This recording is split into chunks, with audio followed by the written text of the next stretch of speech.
केंद्रीय मंत्री बनने के लिए कौन सा एग्जाम देना होता है। जी हाँ, नमस्कार दोस्तों, मैं अमित कुमार मौर्य और आप देख रहे हैं Maurya technical support YouTube channel, जिसमें आपका बहुत बहुत स्वागत है।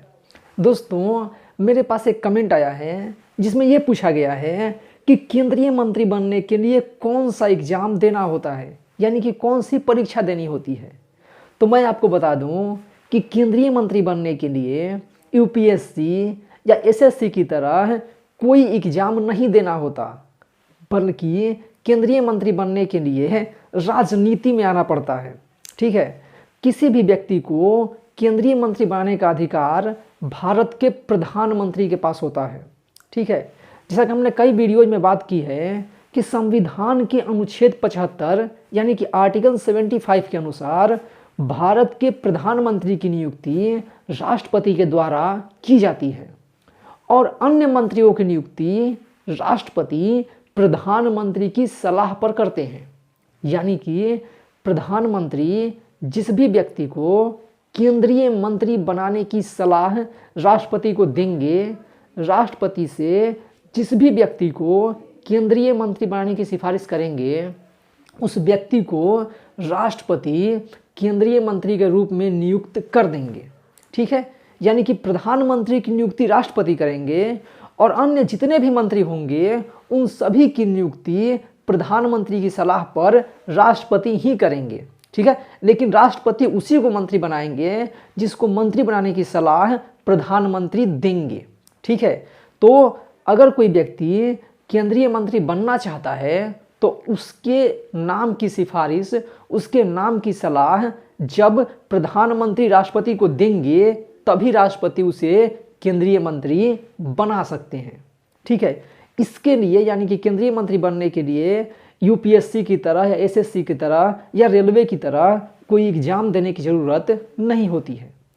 हालांकि केंद्रीय मंत्री बनने के लिए भी कुछ योग्यता निर्धारित की गई है, जिसमें सबसे महत्वपूर्ण योग्यता ये है कि अगर कोई व्यक्ति केंद्रीय मंत्री बनना चाहता है तो वो संसद का सदस्य, ठीक है ना, यानी कि मेंबर ऑफ पार्लियामेंट होना चाहिए।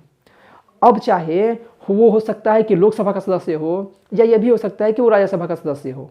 यानी कि संसद के जो दो सदन हैं यानी कि 2 हाउसेज हैं, उनमें से किसी एक का भी, यानी कि हो सकता है लोकसभा का या हो सकता है कि राज्यसभा का, किसी एक का सदस्य उस व्यक्ति को होना चाहिए, तभी वो केंद्रीय मंत्री बन सकता है। लेकिन इसमें एक और छूट दी गई है कि अगर कोई व्यक्ति संसद का सदस्य, ठीक है, यानी कि मेंबर ऑफ पार्लियामेंट नहीं है तो भी वो केंद्रीय मंत्री बन सकता है, लेकिन केंद्रीय मंत्री बनने के 6 महीने के अंदर यानी कि विदिन 6 मंथ उसे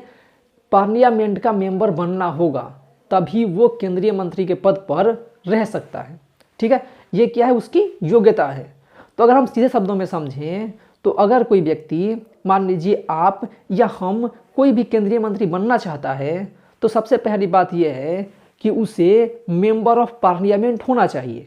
और अगर वो मेंबर ऑफ पार्लियामेंट नहीं है तो भी वो केंद्रीय मंत्री बन सकता है, यानी कि सेंट्रल मिनिस्टर बन सकता है, लेकिन उसे सेंट्रल मिनिस्टर बनने के 6 महीने के अंदर यानी कि within 6 month member of parliament यानी कि संसद सदस्य बनना होगा।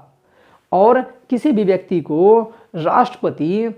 केंद्रीय मंत्री के रूप में नियुक्त कर सकते हैं, लेकिन वो उसी व्यक्ति को केंद्रीय मंत्री के रूप में नियुक्त करेंगे जिसको केंद्रीय मंत्री के रूप में नियुक्त करने की सिफारिश या सलाह प्रधानमंत्री राष्ट्रपति से करेंगे। ठीक है, यानी कि अगर मुझे केंद्रीय मंत्री बनना है तो जब प्रधानमंत्री जो होंगे वो मेरे नाम की सिफारिश राष्ट्रपति से करेंगे और राष्ट्रपति से बोलेंगे कि इस व्यक्ति को केंद्रीय मंत्री बना देना चाहिए,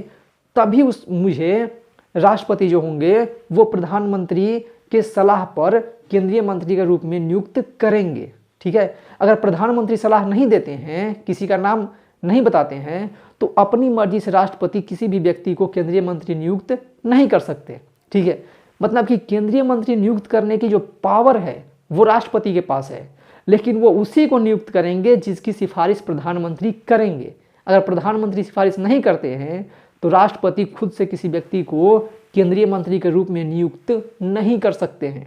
ठीक है,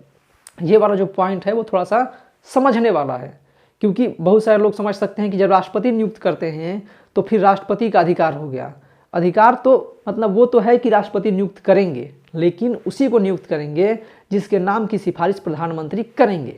और अगर मुझे केंद्रीय मंत्री बनना है तो मुझे प्रधानमंत्री का इतना विश्वास पात्र होना होगा, प्रधानमंत्री का इतना करीबी होना होगा, और प्रधानमंत्री को ऐसा लगना चाहिए कि ये व्यक्ति मंत्री बन सकता है, मतलब मंत्री का जो कार्यभार है उसको संभाल सकता है, या इससे हमें राजनीतिक फायदे हो सकते हैं या बाकी देश को फायदा हो सकता है, तभी वो मेरे नाम की सिफारिश राष्ट्रपति से करेंगे। ठीक है, तो केंद्रीय मंत्री बनना इतना आसान काम नहीं है। ठीक है, हालांकि आईएएस और आईपीएस बनना भी आसान काम नहीं है, लेकिन फिर भी जो केंद्रीय मंत्री का पद होता है वो बहुत बड़ा पद होता है। ठीक है,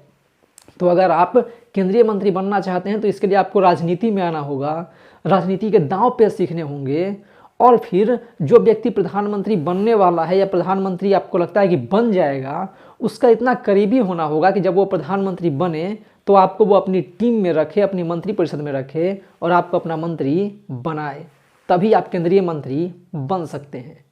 तो उम्मीद है आपको वीडियो पसंद आई होगी। अगर वीडियो पसंद आई हो तो लाइक का बटन जरूर दबाते, वीडियो शेयर करें, और हमारे वीडियोज़ के बारे में, चैनल्स के बारे में जो भी सोचते हैं उसे कमेंट बॉक्स में जरूर लिखें, और हमारे वीडियो को जगह शेयर कीजिए ताकि सब तक ये महत्वपूर्ण जानकारियाँ पहुँचती रहे। अगर आपके मन में कोई क्वेश्चन है, आप कुछ पूछना चाहते हैं, कोई कन्फ्यूजन है, तो उसे भी कमेंट बॉक्स में ज़रूर लिखिएगा, उसके उत्तर देने की भी मैं पूरी कोशिश करूँगा। तो इस वीडियो में इतना ही। वीडियो को पूरा देखने के लिए बहुत बहुत धन्यवाद।